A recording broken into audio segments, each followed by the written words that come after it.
it's virtually impossible to sustain the virtues for very long from the old state of consciousness, because the old state of consciousness is dominated by ego.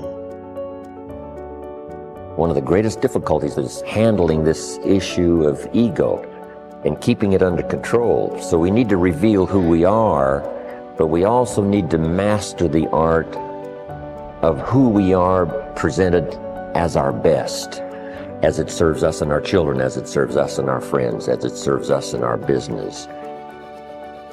Your conscious awareness. It's what looks out behind those eyeballs. What is that? It isn't cells. It's some kind of conscious awareness that you are. And make no mistake about it, you've occupied a whole lot of bodies already. If 99% of who you are, you can't touch and you can't feel and you can't smell, then what is it? Who is it? Where are you? What is this thing called your essence or who you are? And where does it go? As scientists delve deeper into the nature of what causes things to be as they are, they find themselves immersed in an unseen world of infinite intelligence, acting in a lawful and purposeful manner. What we encounter in the physical world appears to be but a manifestation of invisible cause. The kingdom of heaven, which I translated, as you may remember, as the dimension of formlessness or the dimension of spaciousness, is within you. And there's only one thing that matters, and that is to find within you that dimension of consciousness and then live from that dimension of consciousness. But it is a constant and it never ends. But if we can make a personal appeal to ourselves, I want to constantly work on developing the positive side of my nature and do my best to suppress that darker side that would not allow me to be most of what I can possibly be. I think that's what's important. Of course, it is better that somebody should at least attempt to cultivate the various virtues.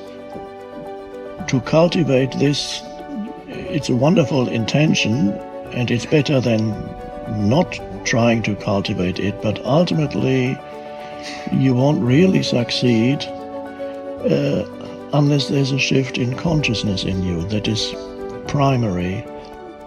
Make sure what you do is the product of your own conclusion, not to do what someone else says. Take what someone else says, process it, think about it, ponder it. If it makes you wonder, if it makes you think, then it's valuable. Then when you go take action, make sure that the action is not what somebody told you to do. Make sure the action is the product of your own conclusion.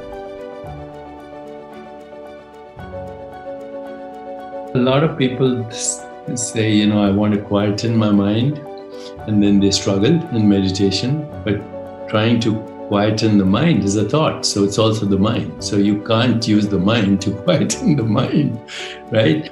All you have to do is ask yourself,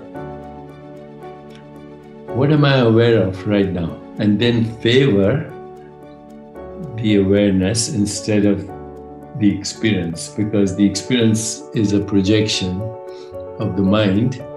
Awareness is independent. Awareness is infinite possibilities. It's limitless. It's beyond imagination. It's infinite. It's the real you that recycles as body-mind. People talk about reincarnation, but reincarnation is happening every second. Every thought that you have is a reincarnated thought. Every perception that you have is actually a recycled perception. We just get bamboozled as soon as we're given a name. So, I was given a name, Deepak Chopra. Now, that is a symbol of who I am. It's not who I am. But, if you repeat somebody's name enough, you're David, you're David, you're David, then the poor kid is screwed because he thinks he's David, when in fact he's the infinite being with a name called David. So, you're not your name. Your name is a symbol of who you are. If I'm looking at a menu in a book, and all these beautiful dishes are there, I can't eat the menu. Okay. So we use words as symbols. And of course, spiritual literature says first there was the Word, and the Word was with God, and God, became the Word or whatever. There's some truth in that. As soon as you use words, you create form. So if I asked you, what is this? You'd say it's a book. But actually, it's a color. It's a shape. It's a form. If a baby was looking at this book, it would be squiggles, shapes, forms, and colors. No idea that this is a book and the baby is called David. No idea. It's a joyful experience because the baby would see this and everything else as itself and would fall, in fact, is in love with existence. All you have to look at is a baby. The only time it says, is when it's hungry or it's wet. Otherwise, it's in bliss. And why is it in bliss? Because it hasn't been bamboozled by constructs. If people could understand the magnificence of who they are, that their fundamental state is bliss and joy and awareness and existence, which is timeless. See, the body is in time, the mind is in time, every thought is in time, every perception is in time, every image you have in your mind is in time, except you, the one that's awareness. So once you get to that, this is what is called the spiritual experience. It's also actually the original religious experience. Whether it's Jesus or Muhammad or Buddha, it doesn't matter. The religious experience is just three things. First, you know yourself beyond body and mind. Second, you have the emergence of Platonic truth, which is goodness, harmony, peace, empathy, compassion, love, kindness, joy.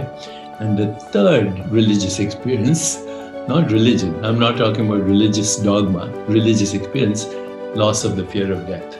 If you have those three things, you know your true self, you have the emergence of what we call Platonic values, truth, goodness, beauty, harmony, love, compassion, joy, equanimity, and you lose the fear of death, what left? You're free.